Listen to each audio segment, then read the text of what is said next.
Hello, and thanks for clicking on the link and tuning into my video.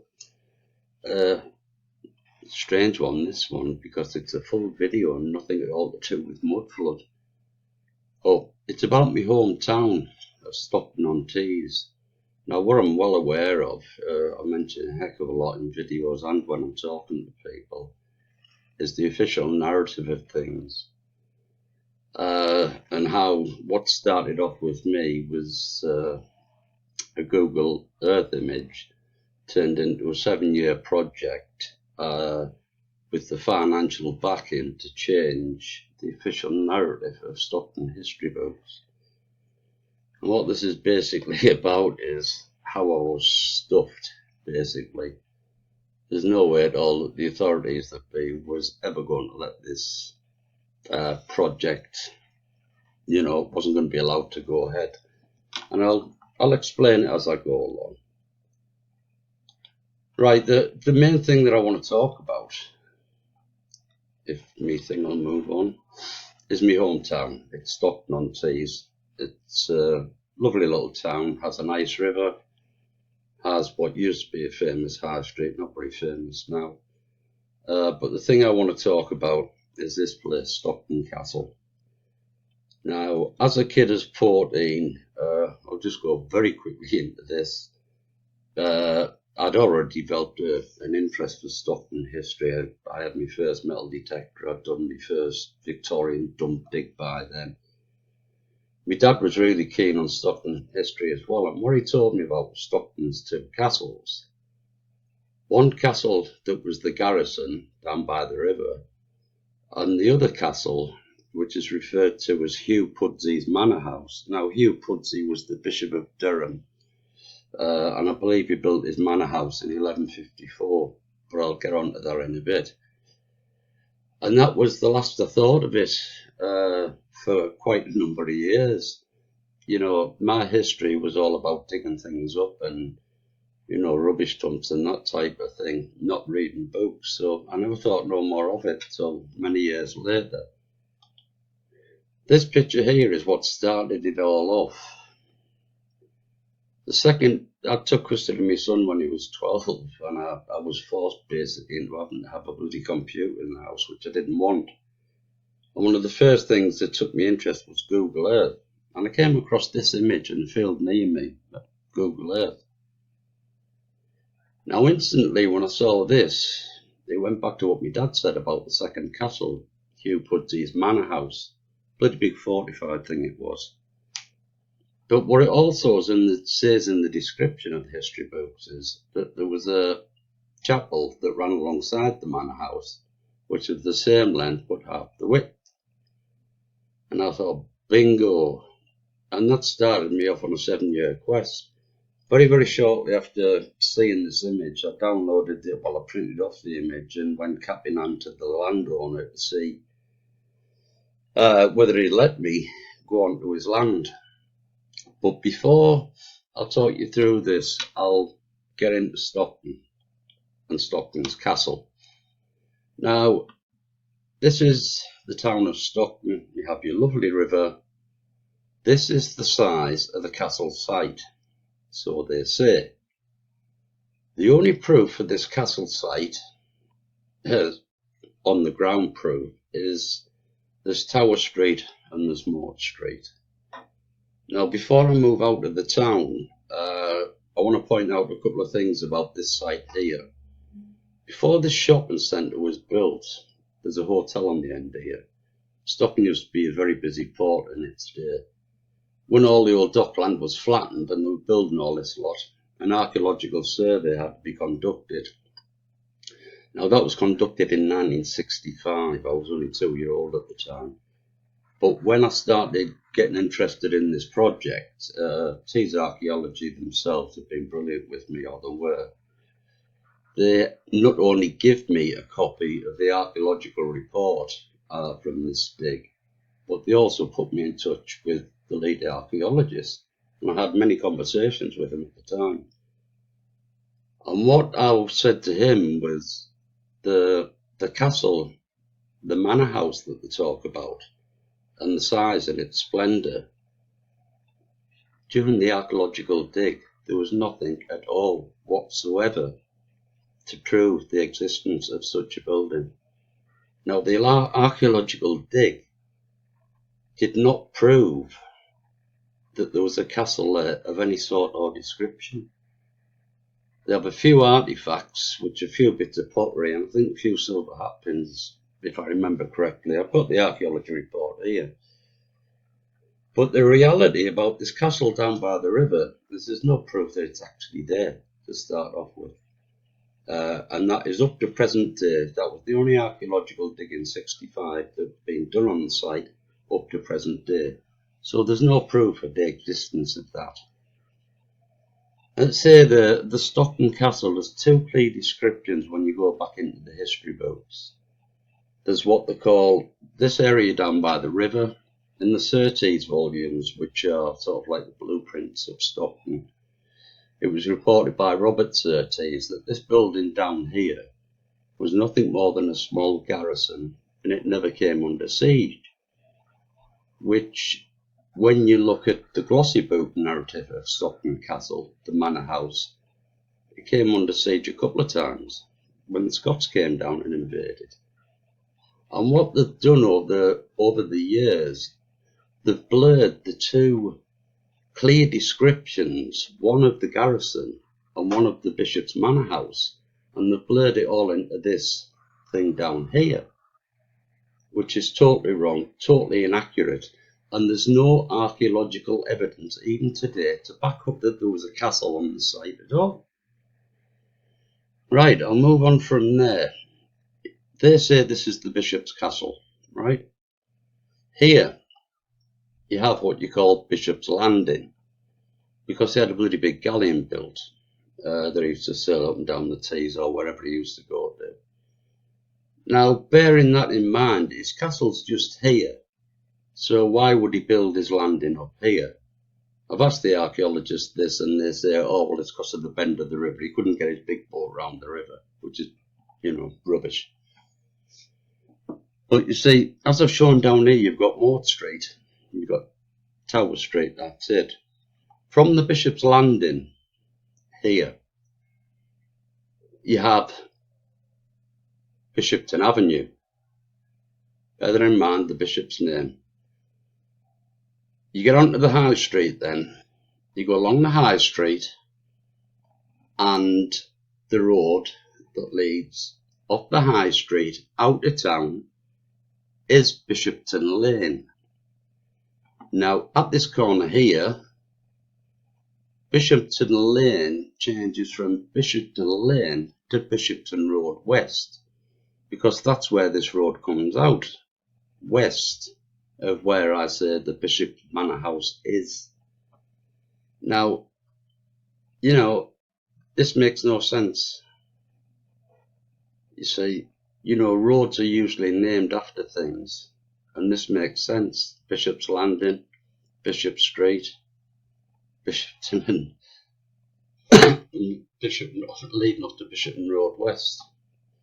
So these are the roads leading out the town to where I say the manor house is.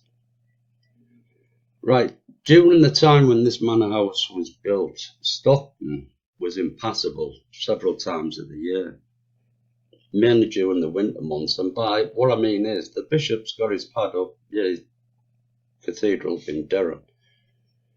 If he's built this pad down by the river, this is a pad where to entertain his guests, it's a palace structure. I don't really think you're going to be building a place whereby, a few months of the year, this is what it's like today.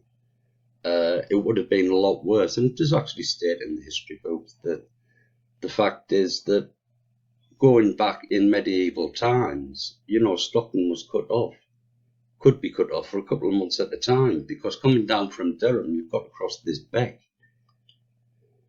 Oh, wrong page. Sorry about that. This is what it was like in the 50s. This is the road that comes down from Durham. You can't actually get into Stockton. Now what I'll do now, I'll take you up to the castle site area where I believe the Bishop's Manor House is and point out a few things. I'll see if this is working. Google Earth. Right, try and zoom in a bit. Oh, bound to play up. Stockton town that I've just shown you is down here in this bend of the river. Where I'm going to take you now is where I believe the Bishop's Manor House to be, and the reason why. Firstly, the road I showed you coming out of Stockton, Bishopton Road West, is this little road here. Now, other names that are associated with the Bishop's Manor House are, first off, you had, this is, let's say this is a huge place. Also attached to that were the Bishop's tithe barns. Now what they were, you paid your taxes to the Bishop, which was usually a percentage of what you produced. And where you would take your produce are to the Bishop's tithe barns. And that's where the stuff would be stored, distributed to the folks in Stockton, and then moved out the area. I'll get into that in a minute. But as we have here, we have a road called Tithe Barn Road. That's the first one. In the history books, attached to the manor house is the Bishop's Fields, it says in the history books. Now, Bishop's Garth, if you look that up, it's translated into the Bishop's Fields or the Bishop's Cloisters. So that's another one. When the stuff had been distributed from the tithe barns, it was taken to the Bishop's stronghold, which was in Harrogate, North Yorkshire. So you just so happen to have, leading from this area, Harrogate Lane, right? See, these are all things that doesn't fit the site in Stockton by the river. One of the things in the Bishop's Manor House, it talks about just outside the boundary walls. This is where I believe the Bishop's Manor House to be. Just outside the boundary walls, at the bottom of the meadow, was the big well that they used for the castle, which I've located the well there. It's a pretty big square thing. It's hidden in amongst all the bushes. So, as you can see, you know, things are starting to really stack up in my favour. So what I've done, I've just shown you a rough outline of how all these place names match up with exactly what it says about the Bishop's Manor House. But none of these places, you know, the site in Stockton is, as it says in the history books, it was nothing more than a garrison. It never came under siege. So what I'll do now, I'll just take you on to some of the artifacts. A couple more things just before I move on. In the description of the Bishop's Manor House, it mentions the roadway, the driveway from the front of the manor house down to the main road, so to speak, was called the Horse Close. Now, the lane that the farm sits on is called Horse Close Lane. Surprise, surprise. And to finish off with, regarding place names, in medieval times there was a lot of towns, medieval towns. If they were near the tidal part of a river or near the coast, they used to acquire the name Salter's Lane. And that was usually the most direct route from the salt pans to where the salt, which is a very valuable commodity in them days, is stored. Now, Salter's Lane, Stockton has one. I've wrote the town and county planning department, the history. I've wrote to all sorts of people. They can't tell me where Salter's Lane starts and where it ends. But I know where it ends, and it's down here, because they've named a housing estate after it. So the people who plan these estates and plan these names, you know, the names, I think they really do know. They know the score of what's going on. Now, when I got interested in this, as I say, I went capping onto the landowner and he gave me permission to start and walk the fields. In a very short space of time, I started picking up, which I now know to be medieval pottery. I was bringing home bloody bag loads of this stuff each time I went walking the fields, and what I'd do, I'd scrub it all up, and then eventually I got T's Archaeology involved for them to start and date some of this stuff and find out where it's coming from.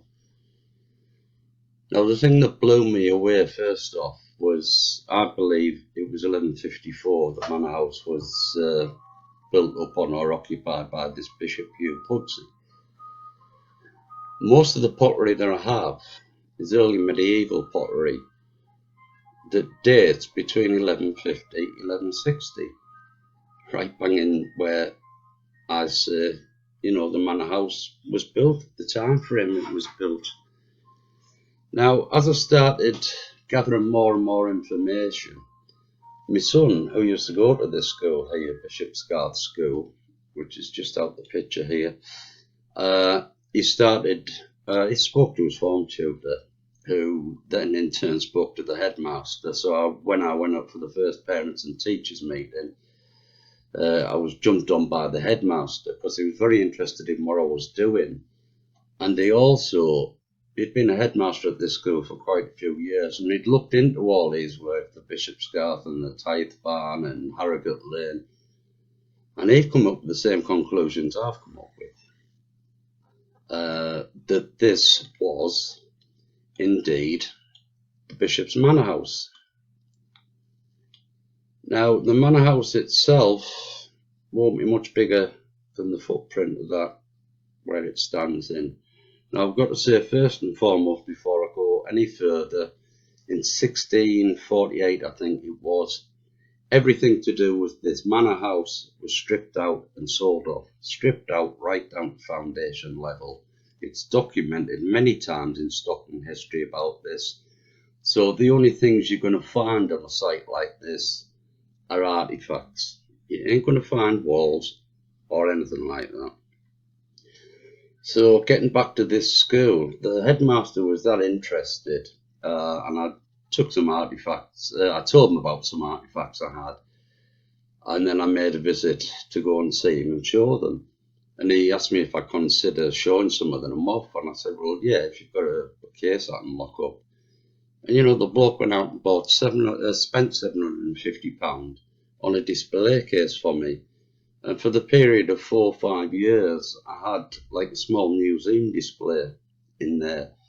That was the talk of the area, really, because while I'm talking about medieval time frame here, I was also starting to uncover a lot of stuff from Bronze Age and early Neolithic.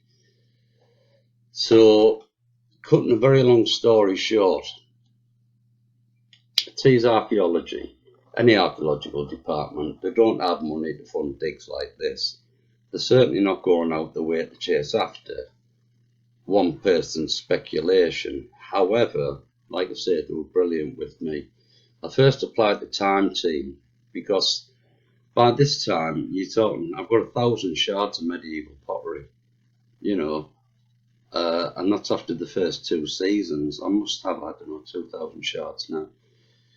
And various other things from medieval period that I was finding. So I was told that there's no money for digs like this, regardless of what narrative it will change. So I wrote the time team, and they turned around and said, well, sorry, you know, it's a good story, but we are fully booked up, we can't help you. So I was talking to one of the landowners in the area about this, and he put me in touch with a lady who put me in touch with a charity group that actually funds digs like this. I've got a very long story short. By the time I come up with this idea of trying to fund my own dig, I'll blast out a bit here. I'd won the respect of quite a lot of landowners. These 2 big squares here, the yellow squares, were my regular haunts. I'm walking any of them fields, anytime, night or day, and with no problem whatsoever. So I had all the landowners on board. I had the school on board. By this time, the housing association who rented my house off, oh, we still do rent my house off, I'd actually put on a display for them as well. So this thing was getting well known, but I've been told that there's no money for these type of things. So this landowner put me in touch with a lady who put me in touch with a charity, and that started the ball rolling. It was a charity that basically what I had to do was submit my thoughts, then submit my thoughts to Tees Archaeology. They would do a full costing of the dig, providing the dig, you know, the charity was okay with that, the money would be released. But it's not quite as simple as that. There was a lot of people involved. There was a history group involved, top history group, because if the money was okayed, I couldn't deal with the cash. It had nothing to do with me in that respect. There would have to be an established history group, which was Thought History Group. They agreed to be the financial sort of side of things. And then once the money is released to them, they can release the money to Tees Archaeology to pay for the dig. So all this was put into place. I'll just see if I can get a few pictures up of some of the pottery I'm on about. First of all, the castle came under siege in mid-1600s. This is a bullet I found from my site. You know, musket bullet. It's already struck something, but that dates perfectly to my dates on my site. These are various types of shot that was found. This is sort of like a weekend's field walk, and this is the type of sort of rubbish I bring home and what I save and what I keep. And for all this stuff up the top here is all medieval pottery. Now that's all very early medieval pottery between 1150 and 1160. You have a look at, I'm not saying any of these are medieval because I've never had them checked over, but you look at the various different sizes of horseshoe that are all, see, this place wasn't just there in 1150, it went right through to the mid-1600s. So, you know, these are the type of artifacts that I was pulling out again, and while I was field walking. There again, that's all medieval pottery. These are the sort of artifacts that I had to back up what I was saying. So I got Tees Archaeology to price all this up for me, and I'll try while I'm talking to you if I can find a picture of it. But I got them to price it up for me, and there's a lot of reports and all sorts of things that go along with it. I'm not going to find it. 2 secs. I'll leave that on there for a sec. This was the costings of the dig. This is how big it had become. As you can see, the total cost was nearly £18,000. Now, how the thing would have worked was Tees Archaeology, which they have done, have costed it all out. There's a lot of documents that goes with this cost list.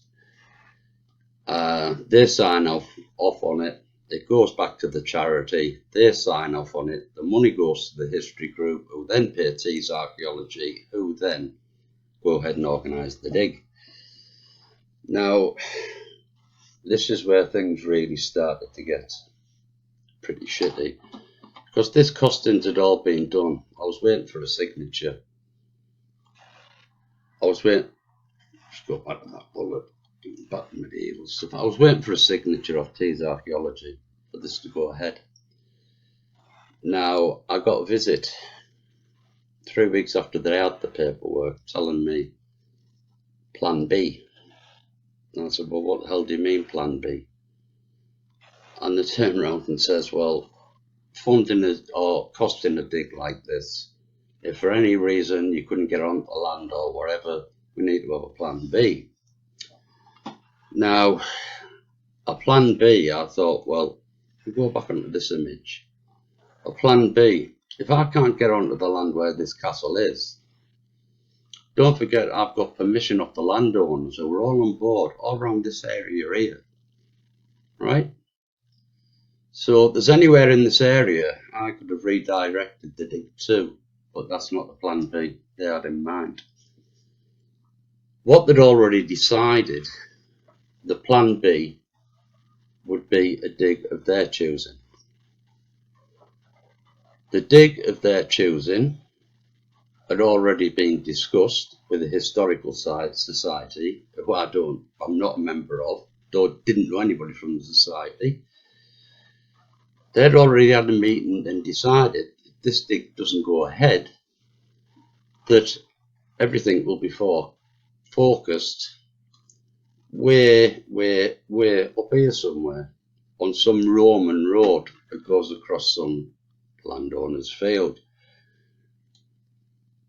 So they have no intentions of letting me carry on with this dig. And I asked the question there and then, when I was told this.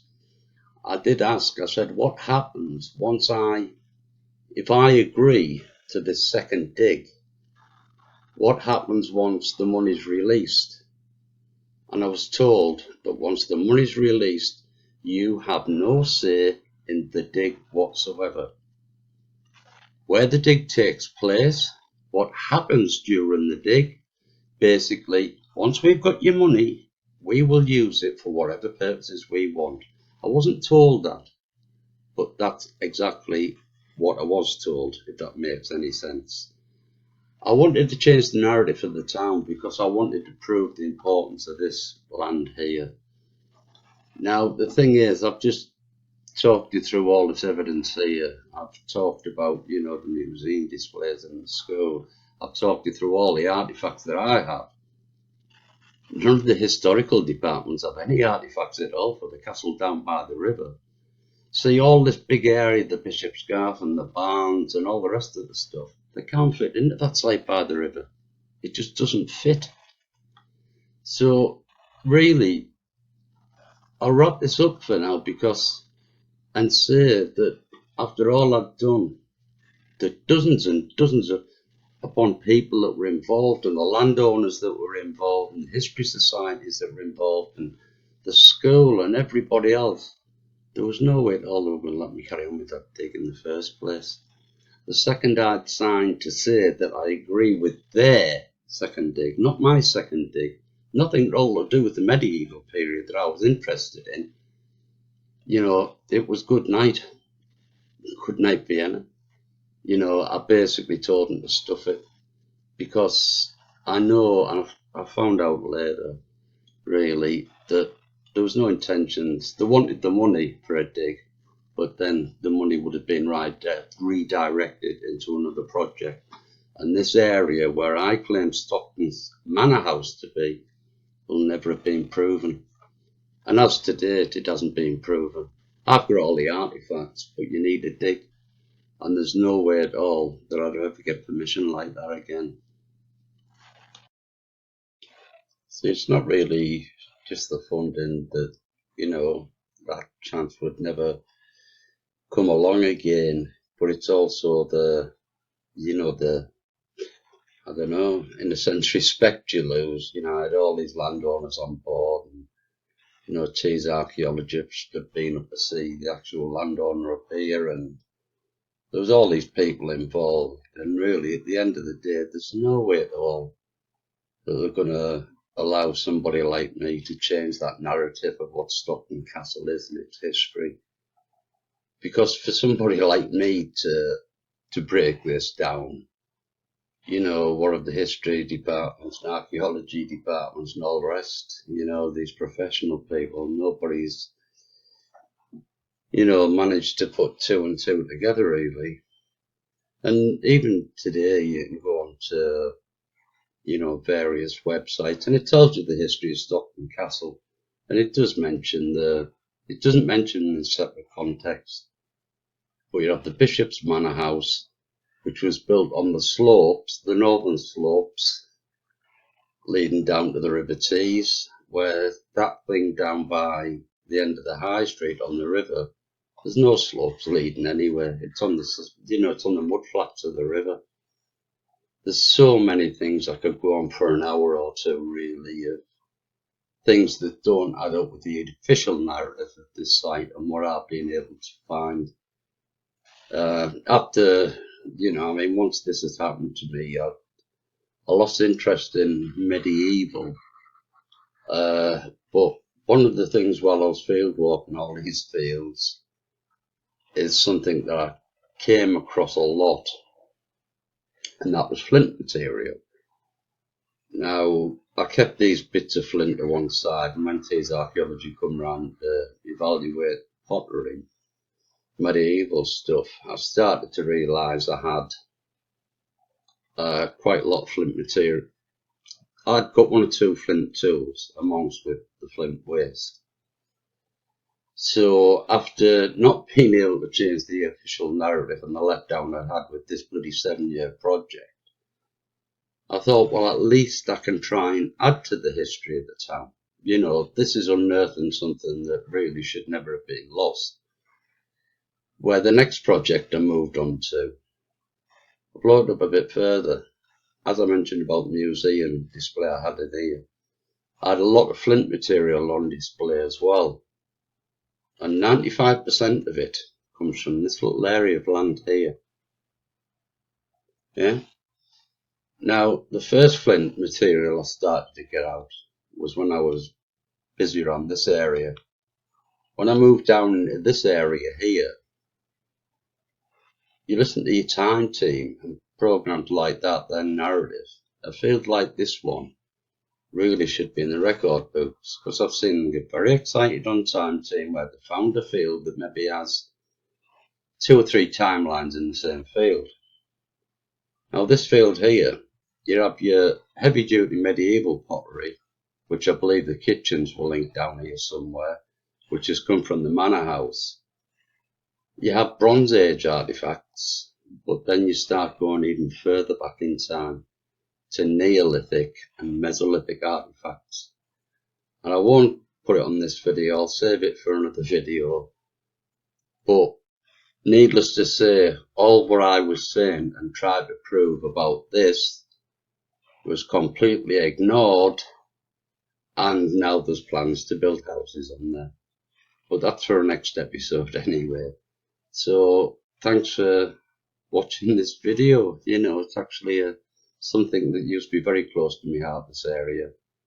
But how you will be tread if you try and go against the grain with anything regarding the history of any town. You know, a few people have actually said to me, rather than speculating on the mudflood videos I've done and the history of buildings and things, why don't you write and ask? Well, I do write and ask. You know, with this project here, not only I wrote and asked, I even, you know, started off the process to get £18,000 worth of funding. But there's no way at all that we're going to allow that to happen. And as it happens, when this happened and I backed away, I informed Tees Archaeology basically what I thought of them and how much I'd been shafted. They never apologised, but what they did do, they contacted their colleagues in Durham University, who agreed to come down and do a day's geophys work, like you see on time team, the ground penetrating radar. Now, nothing was found that I was after as such regarding the manor house, because I don't believe the manor house originally, them crop marks that I showed you at the beginning of the video were actually here, where when I've looked at it again, you know, the manor house was here. But the geophys, there was an area down here, the geophys for me, there was a couple down here and one over here, and they were very, very promising regarding the Bronze Age period. And, you know, I've very kindly got 2 copies of the full geophys reports and that. I give one to the landowner's wife who was very interested, and I've got 1 copy here. Now, regardless of what the geophys records say, you know, if the geophys records have plotted out the outline of the castle Arcaeus there, it means nothing. To prove anything, you need an archaeological dig. Now, the only way any archaeological dig's going to ever happen on that site again, and that's if I was to buy the land, which I don't have, and not that it was up for sale, and if I conducted my own dig. Because when you're dealing with the official people who run your towns, it ain't going to happen. And like I say, I'm going to make another video about the Stone Age side of Stockton-on-Tees. That's all what I've found. Of course, recorded in the history books. But anyway, that's for another time. Thanks very much for listening, and I hope to catch you again soon. Thanks, bye.